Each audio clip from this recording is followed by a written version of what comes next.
శ్రీమాత్రే నమః. నమస్కారం. భాద్రపద మాసం వచ్చేసింది. భాద్రపదం అనగానే మనకేం గుర్తుకొస్తుంది?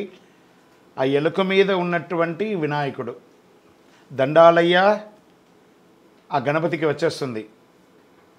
ఆ స్వామివారికి పిల్లలకి అందరికీ ఏం గుర్తుకొస్తుంది? కుడుములు, ఉండ్రాళ్ళు, లడ్లు ఇవే గుర్తుకొస్తాయి.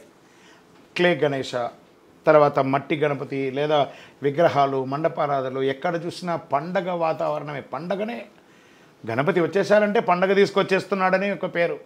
అలాంటి భాద్రపద మాసంలో ఎంత అద్భుతమైనటువంటి మాసం తెలుసా?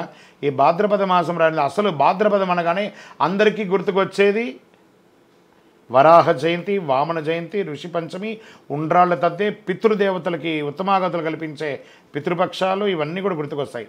ఈ మాసానికి ఎన్నో అద్భుతాలు ఉన్నాయి. దేవతల పూజలకి, పితృదేవతల పూజలకు కూడా ఉత్కృష్టమైనటువంటి మాసం భాద్రపద మాసం.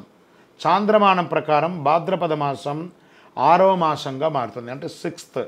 ఈ మాసంలోని పౌర్ణమి తిథి నాడు చంద్రుడు పూర్వభాద్ర నక్షత్రం సమీపంలో కానీ ఉత్తరాభాద్ర నక్షత్రం సమీపంలో కానీ ఉండడం వల్ల ఈ మాసానికి భాద్రపద మాసం అని పేరు వచ్చింది. భాద్రపద మాసం వర్ష ఋతువులో 2వ మాసం. మాళవీయ రాజయోగంలో ఈ రాసులు ధనయోగాన్ని ప్రకటించాడు శుక్రుడు. భాద్రపద మాసంలో శుక్లపక్షం దేవతా పూజలకు ఉత్కృష్టమైనటువంటి కాలంగా, కృష్ణపక్షం పితృదేవతల ఆరాధనకు అత్యంత ప్రీతికరమైనటువంటి, ఇటు దేవతలు ఇటు పితృలు అందరిని పూజించే ఒక అద్భుతమైనటువంటి మాసం చెప్పొచ్చు.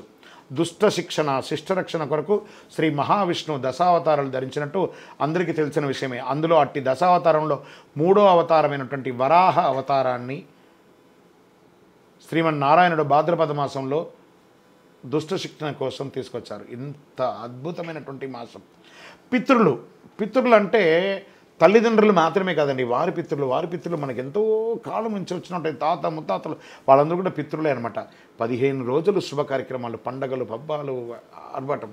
దాని తర్వాత మహాలయ పక్షం, ఇవన్నీ చేస్తున్నాను చూస్తారా. అందుకే ఈ యొక్క భాద్రపద మాసానికి చాలా ఉన్నతమైనటువంటి ఒక పేరుంది. ఈ నెలలో ముహూర్తాలు ఉండవు, కానీ పూజలు ఉంటాయి. విజయోస్తు.